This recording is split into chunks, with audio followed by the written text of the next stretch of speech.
This is the $7 billion project that could redefine Guyana or divide it forever. In this video, we are going to look at Guyana's incredible airport transformation, a mega project meant to put the country on the global map.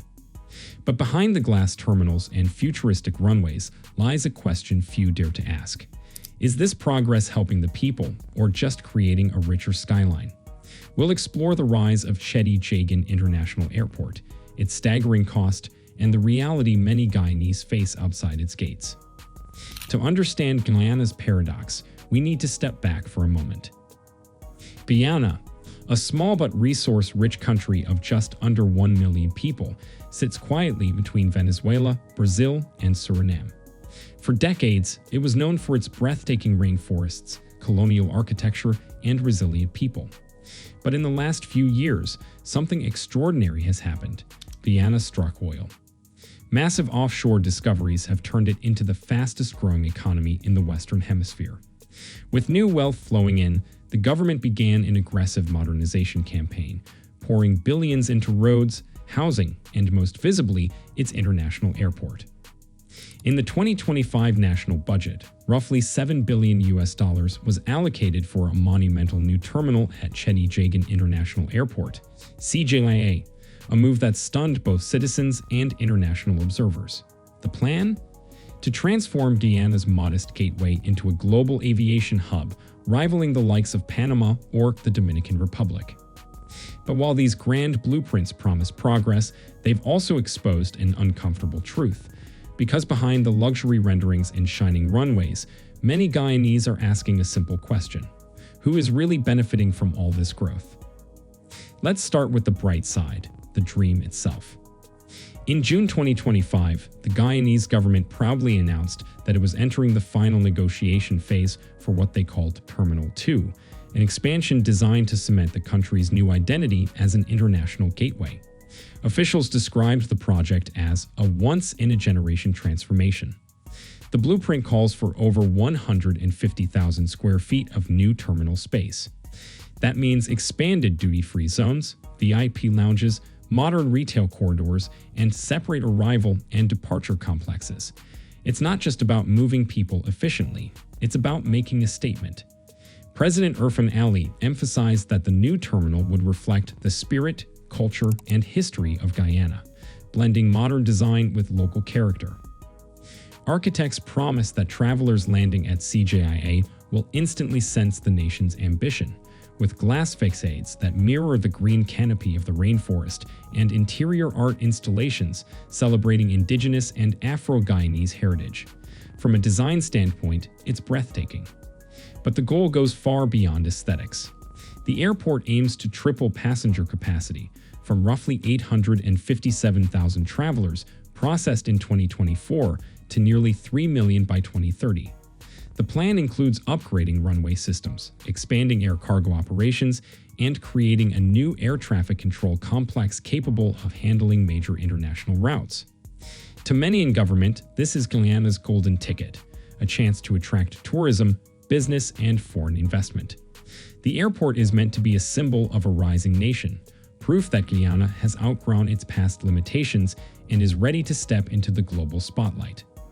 Yet, as impressive as that vision is, the excitement fades when you step beyond the terminal and into the daily lives of citizens. Because the glittering marble floors and LED billboards of the airport stand in sharp contrast to the financial realities outside its walls.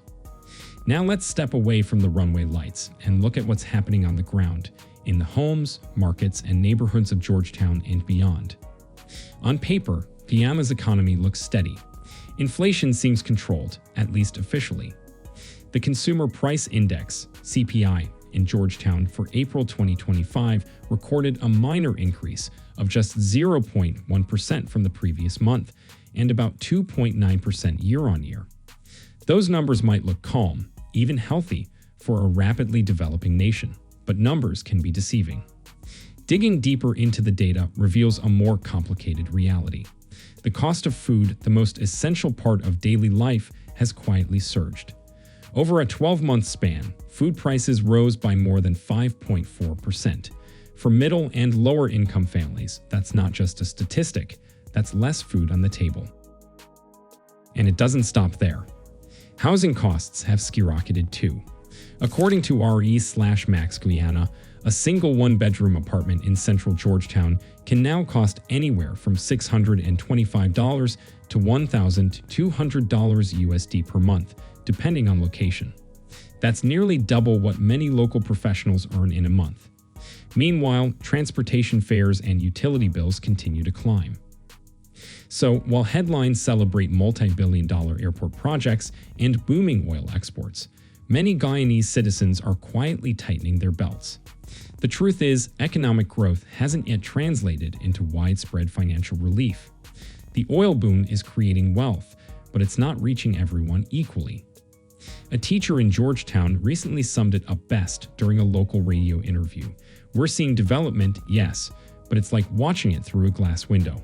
You can see the shine, but you can't touch it." That sentiment echoes across much of the population. In small towns and coastal villages, groceries that once cost 3,000 Guyanese dollars now go for 4,000 or more.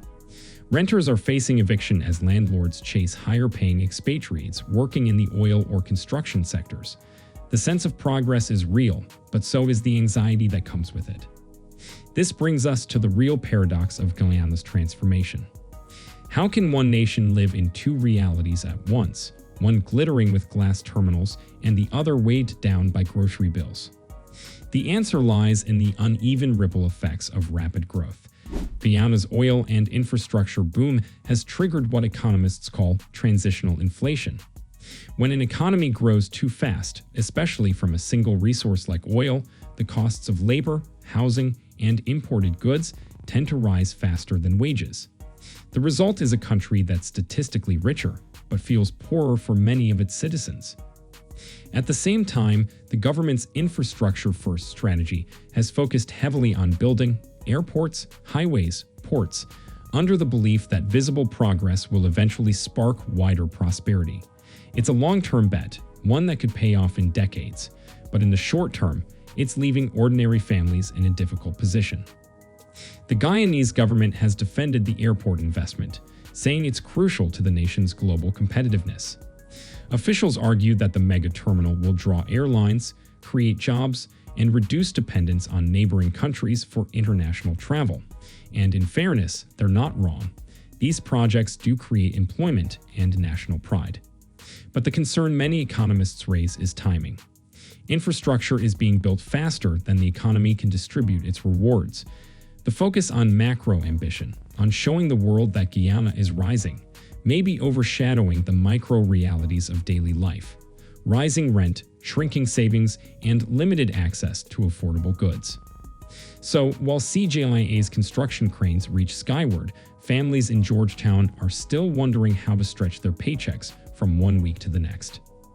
And that's the contrast the world rarely sees, the silent tug-of-war between image and reality, between the global stage and the local street.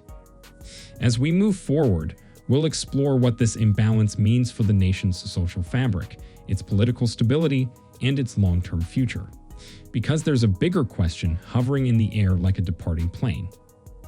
What happens when a country's progress becomes more visible than its people's prosperity?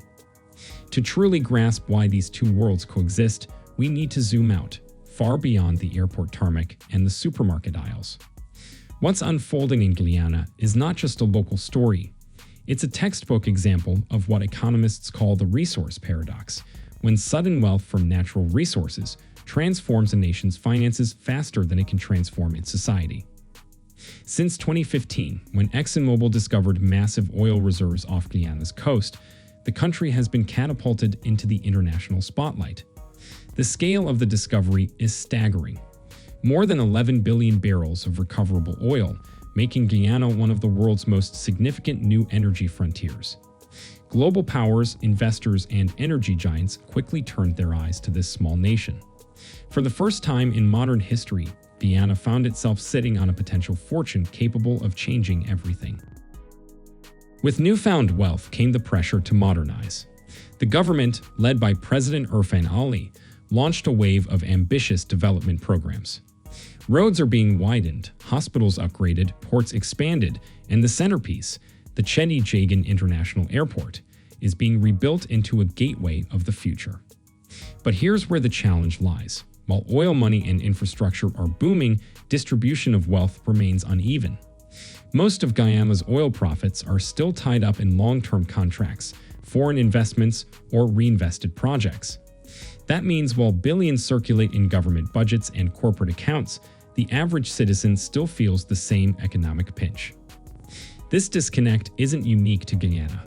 It has happened before in Nigeria during the 1970s, in Angola during the 2000s, and in parts of the Middle East even today. When nations suddenly strike oil, they often experience rapid growth, followed by what some analysts call development lag, when the infrastructure grows faster than incomes, and progress becomes something people can see but not feel. And that's exactly the tension playing out across Guyana right now.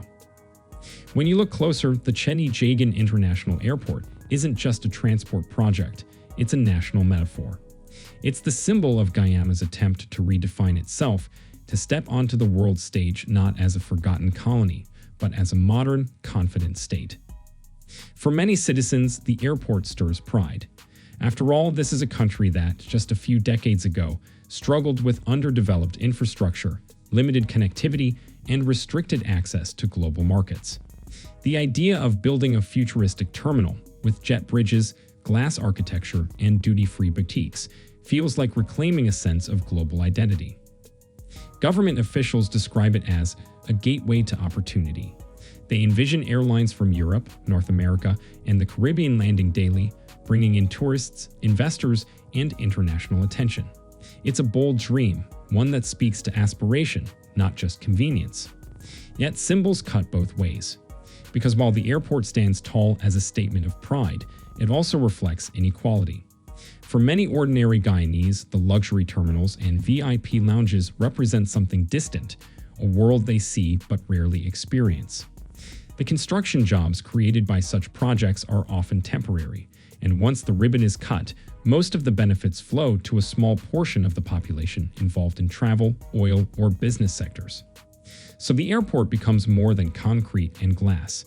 It becomes a mirror, reflecting not only national ambition, but also the widening gap between those who rise with the economy and those left waiting on the runway.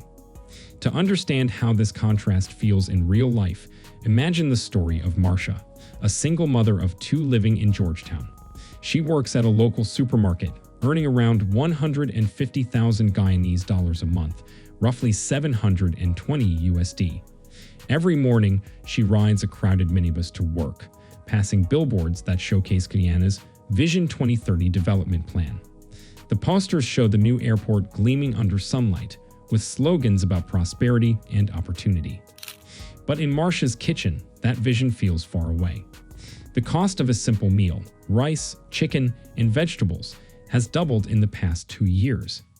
Her rent climbed by nearly 40%, and every time fuel prices rise, her transportation costs rise too. She doesn't oppose the airport. In fact, she feels proud that her country is developing, but she wonders, when will that development truly reach her home? Her story is echoed by many. Taxi drivers, teachers, vendors, all speak of rising costs and shrinking margins. Some benefit from construction contracts or oil-related work, but many do not. The divide is quiet, yet growing. It's a complex reality, one that can't be measured only by GDP growth or budget size. Progress, for most people, is measured by how far their paycheck stretches and whether they can provide for their families. And right now, for too many Guyanese, that progress still feels out of reach. Guyana now stands at a historic turning point. On one hand, it has the resources, capital, and vision to become one of the wealthiest countries in the Caribbean region. On the other, it faces the risk of becoming yet another nation where wealth pools at the top while the majority watch from below. The choices made in the next decade will determine which path it follows. Economists argue that the key lies in inclusive development, ensuring that the revenues from oil and infrastructure flow back into education, job creation, and housing. Others stress the importance of diversification, so the economy doesn't rely solely on oil and imported goods. Meanwhile, the mega airport continues to rise, its steel beams and glass panels visible from miles away. It stands as both a promise and a warning, a symbol of what's possible when ambition soars, and a reminder of what happens when progress outpaces equality. And there's another subtle risk, one that history has shown time and again. When people see luxury projects rise while their own lives remain stagnant, frustration builds. That tension can turn into social unrest or political division. Guyana's leaders know this, and many are now racing to balance perception with reality to make sure the mega airport becomes a bridge to opportunity, not a wall of separation. Here's the irony at the heart of Guyana's story. The new airport isn't just a building, it's a signal. To investors, it says, Guyana is open for business. To the world, it says, we are modern, global, ready. But to many Guyanese citizens, it quietly whispers another message. This is not yet for you. It's a paradox that every developing nation eventually faces, the tension between what the world sees and what the people feel. The Cheddi Jagan International Airport will soon welcome millions of passengers from across the globe. They'll walk through bright terminals, sip coffee in stylish lounges, and marvel at Guyana's leap into modernity. Yet, some of the very workers who built it may never board a flight there. If this imbalance continues, the story of Guyana's rise may become a cautionary tale, proof that economic growth without inclusive prosperity can build monuments but not stability. Because progress, at its core, isn't just about infrastructure or numbers. It's about people. It's about whether Marcia can afford her groceries, whether her children can attend good schools, whether ordinary families feel seen in the story of national success. That's the real test of Guyana's transformation, not how tall the airport stands, but how deeply the benefits reach. In the end, Guyana's mega airport stands as both a triumph and a challenge, a monument to what the nation can achieve, but also a mirror of what it still must confront. The glossy runways symbolize pride, ambition, and hope, but they also highlight inequality, rising costs, and the urgent need for balanced development. If Guyana can bridge that gap, if it can make the fruits of growth touch every household, then the airport won't just serve travelers. It will serve as a gateway to a truly shared future. If you found this story eye-opening, don't forget to hit that like button and subscribe for more deep dives into the real stories behind global development. Share this video with someone who believes progress is only measured in glass and steel, because as we've seen, true progress begins at home. Now it's your turn. What do you think matters more for a country's future? Massive flagship projects that announce success to the world, or policies that lift every family? Let's talk about it in the comments below.